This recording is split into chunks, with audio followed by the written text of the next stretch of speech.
The Vatican's McCarrick report, 2 years in the making, finally landed on Tuesday. The nearly 500-page internal investigation explores how the former cardinal was able to achieve such an elevated position in the Church, despite years of rumors of sexual misconduct. The report seems to lay blame on individuals no longer living, including Pope John Paul II. It also points a finger at Archbishop Carlo Maria Vigano, the former Apostolic Nuncio to the United States, and the whistleblower who brought much of McCarrick's misdeeds to light in his series of testimonials. To respond to the report, we are joined by Archbishop Carlo Maria Vigano, who joins us via phone. Your Excellency, thank you for being here. The report claims you did not come forward, that's the quote, to present evidence for this Vatican inquiry. Were you asked to provide information for this McCarrick report? Did anyone reach out to you? I am surprised to discover that a report in which I am mentioned 306 times accuses me of not having presented myself to testify in this Vatican inquiry on Theodore McCarrick. But according to the norm of the canon law, the calling of witnesses is the responsibility of the one who is in charge of the process. So, Archbishop, they never reached out to you then to ask you to contribute to the report or to interview you? Yes, it is completely incomprehensible and anomalous that it was not considered opportune to call upon me to testify. But even more disturbing that this deliberate omission was then used against me. And let it not be said to me that I have made myself untouchable, because the Secretary of State has my personal email address, which is still alive and never has been changed.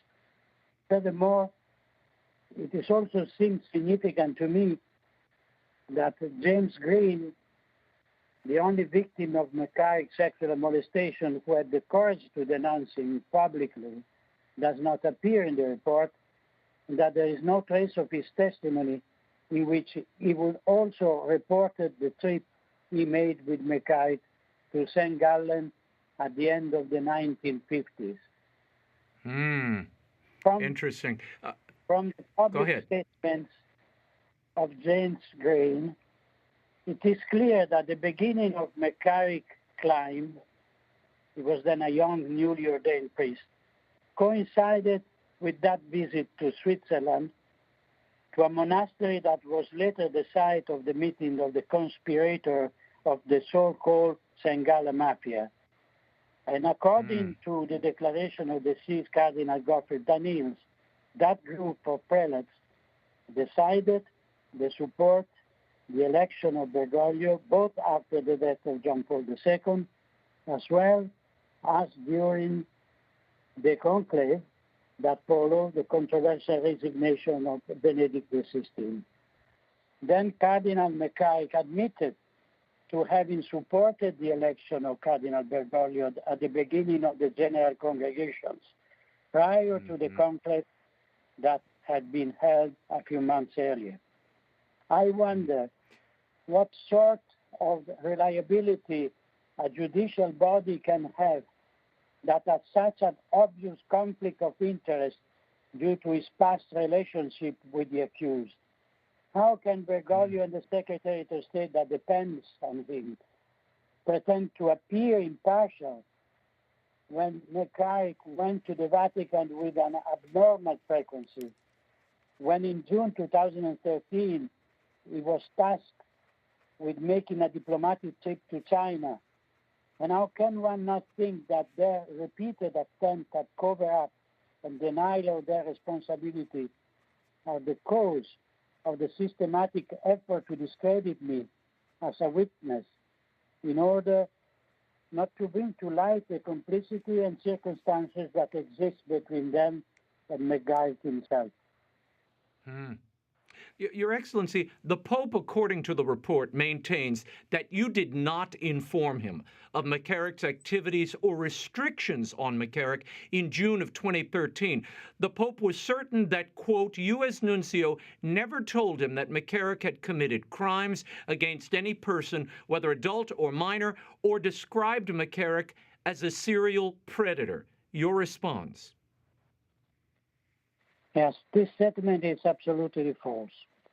First of all, it was Bergoglio himself on June 23, 2013, who explicitly asked me my opinion of McCarrick. As I testified in my 2018 memoir, quote, I answer him with complete frankness, Holy Father, I don't know if you know Cardinal McCarrick, but if you ask the Congregation for Bishops, there is a dossier this thick about him. He corrupted a generation of seminarians and priests, and Pope Benedict ordered him to withdraw to a life of prayer and penance. The Pope did not make the slightest comment about those very grave words of mine, did not show any expression of surprise on his face, as if he had already known the matter for some time, and immediately he changed the subject. But then, what was the Pope's purpose in asking me that question? What is Cardinal McCarrick like? He clearly wanted to find out if I was an ally of McCarrick or not, unquote. It should be noted that I had learned from McCarrick himself that Bergoglio had received him 4 days before my audience on the 23rd of June, and that Bergoglio had authorized him to go to China. What was then the point of asking me for an opinion when Bergoglio already held McCarrick in the highest esteem? And in May 2014, I learned from the Washington Times of a trip made by McCarrick to a Central African Republic on behalf of the Department of State. Beginning 2008, Benedict XVI ordered the American cardinal to retire to a private life, not to celebrate or attend public events. For this reason, I wrote to Cardinal Parolin if the sanction against McCarrick was still to be considered valid, but I have received no response whatsoever. And Your Excellency, you saw the report says there's no documentation of this. They don't have documentation, so therefore they dispute it. You would say what to that? Yes, I was able to go all along the 400 pages and all the documents. But, it's interesting that they didn't produce in order to cover up also Cardinal Parolin, who didn't answer to me. And from the report, I learned that McCarrick's continued assignment and travels abroad were considered, this is stated in the report, were considered by Archbishop World, Cardinal World, and even by Nuncio Sambi as a sufficient form of removal, between quotation. Certain I remain considered. So the report continued, and I quote, the indications were not sanctioned. They were not imposed by Pope Benedict XVI. McCarrick was never forbidden to celebrate Mass in public. McCarrick was not prohibited from giving lectures. Cardinal Red did not impose on McCarrick the obligation of dedicating himself to a life of prayer and penance. And McCarrick remained free to conduct activities, including travel, with the permission of the Holy See, including of the Nuncio, as they stated, end quote. If this is so, it means that despite the Cardinal's reprehensible conduct, the Holy See did not consider it appropriate to take disciplinary measure against McCarrick, which confirmed my denunciation of the corruption of the Curia.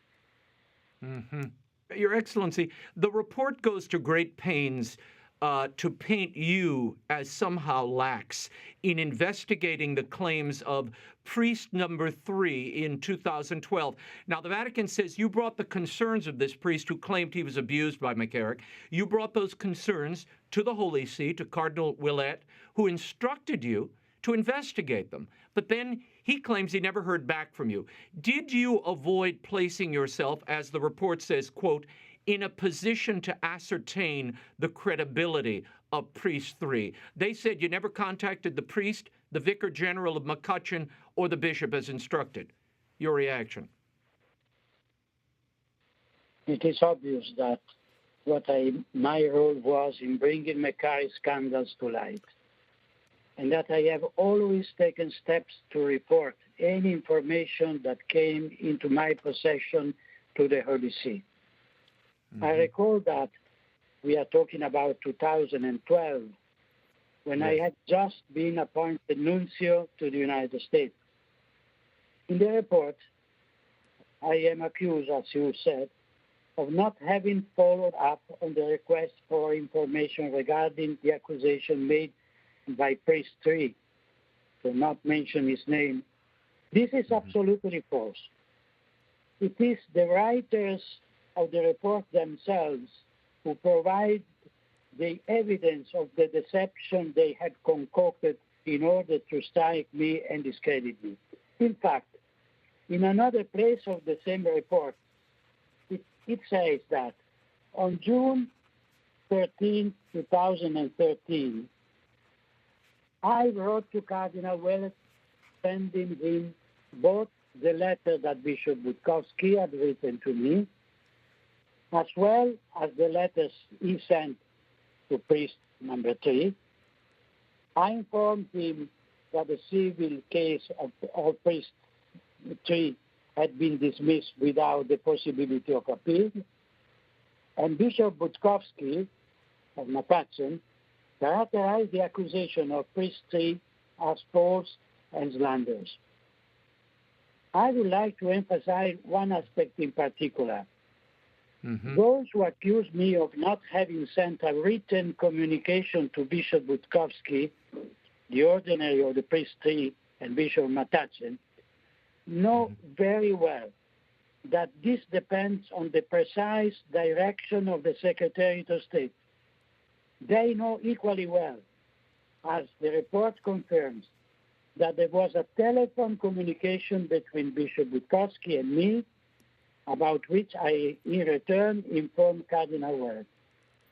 It should not be forgotten that in those years, there were lawyers who were not content to bring dioceses to judgment for crimes committed by priests, but who wanted to demonstrate that the Holy See itself, like the headquarters of the multinational company, held the ultimate responsibility for giving compensation to victims of molestation. The lawyer, Jeffrey Lina, who probably has worked very hard for this report. This is fascinating, and we'll have to. I wish we had more time to explore this, but I do recall reading that reference that you make to the communication with Cardinal Wuerl, but I didn't connect the two, and I imagine most people reading the report wouldn't either. But that makes sense. There is a footnote, Your Excellency, that repeats your testimony, where you maintain in 2006 and 2008. You asked your superiors, quote, to intervene as soon as possible by removing the cardinal's hat and reducing McCarrick to the lay state. In the full memorandum that they published, they claim you added, if the allegations are true and proven. Now, the report attempts to use this to undermine your testimony, as some are maintaining. Your response to that, does this in any way undermine your testimony that you qualified the penalty by saying if the accusations are proven true? Well, the accusation that they were brought to my attention and previously to my predecessors, they prove that there was a number, without number, of seminarians that were well known, that they have denounced the abuses of Cardinal McCarrick. So for that, when I wrote in my report of 2006 and 2008 to my superior, the Secretary of State, I have no doubt that it was the case to proceed immediately after, of course, a due procedure that was corresponding to the authority of the Pope himself to take very strong exemplary measure against Cardinal McCarrick. In fact, what I suggested in 2006 and 2008 has been accomplished 10 years later or more, 11 years later. So that was proof that my judgment was absolutely correct on the situation. Your Excellency, before I let you go, I'd like your reflections on the report placing the lion's share of the blame for McCarrick's rise in the Church at the feet of John Paul II and Benedict XVI. And when you read the report, as I did, it's clear that there was a network of bishops here that remain unnamed who protected McCarrick either through patronage or personal contacts, or perhaps they were fellow travelers. But this network seems to be firmly in place. Yes, I mean, the intention of the one who drafted the report are clear. To pass off responsibility for the promotion of McCarrick to his predecessors, one of whom is deceased and canonized, John Paul II, and the other is old and weak, Benedict XVI. The former cannot defend himself from the grave.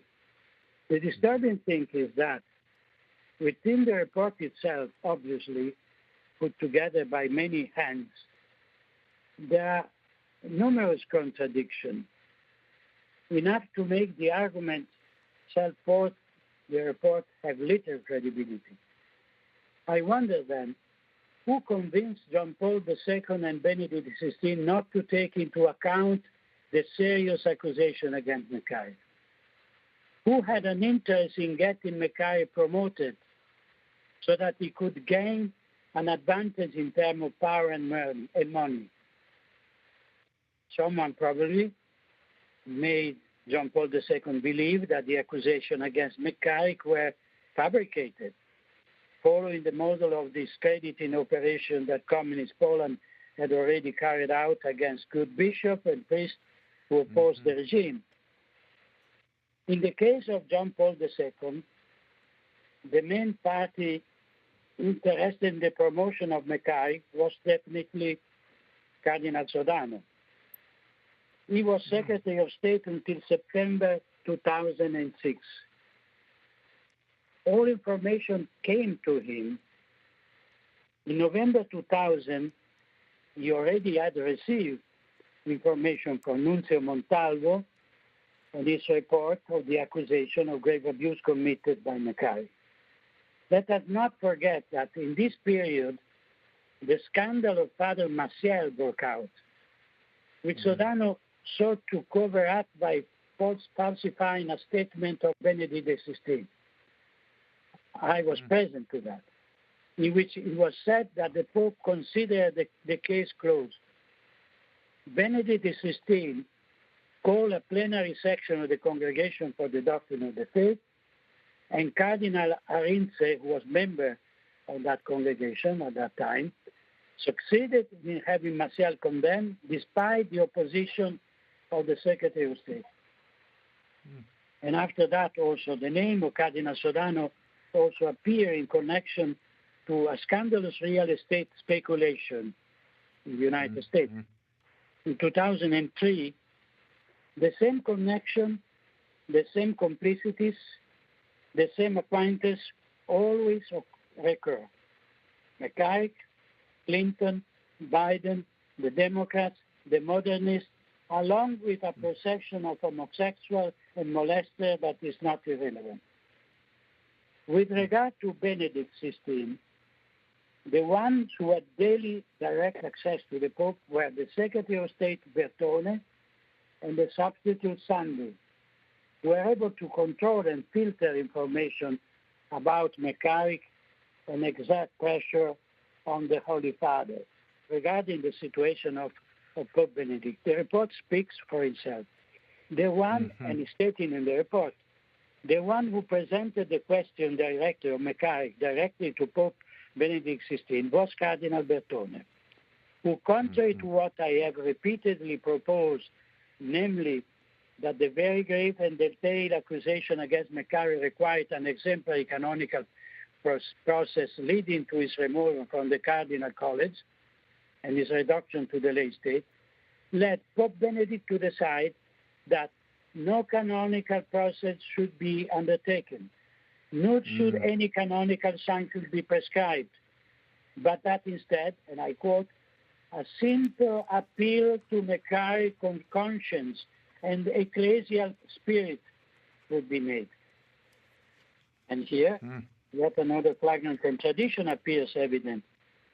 How is it possible to reconcile a simple appeal to conscience with the formal instruction that were given both to the Nuncio Sandi and to me, according to which McCarrick could not reside in the seminary where he was living, could not participate in public activities, could not travel, and not to lead a retired life of prayer and penance. The corruption at the highest level of the Vatican is so evident that it leads one to consider the report as an unworthy attempt to make Bergoglio appear absolutely alien to the manipulation of the Curia, indeed as a sort of the implacable persecutor of the corrupt, like the evidence of the fact demonstrates the opposite. I would like to also to note that the fact of blaming John Paul II for appointment of McCarrick, despite the negative opinion of the Congregation for Bishops and its prefect, Cardinal Ray, could be applied also to Jorge Mario Bergoglio himself, about whom the Superior General of the Jesuits expressed strong reservation. His Voitiva made a mistake with McCarrick, and for this reason is considered implicitly responsible for the scandals that occurred. What happened? What prevents this judgment from also being extended to the promotion of Bergoglio as Archbishop of Buenos Aires and then as a cardinal? Let us remember that in this consistory of 2001, and this is something really very suspicious, in addition to McCarrick and Bergoglio, other leading members of the St. Gallen mafia received the red path. Archbishop Carlo Maria Vigano, we thank you for being here tonight and for your insights into this report, which are quite unique, and you had a front row seat to so much of what we're seeing unfold. I thank you for being here. Hope you'll come back again. Thank you very much, Raymond. I was very pleased to take part to your program. Thank you.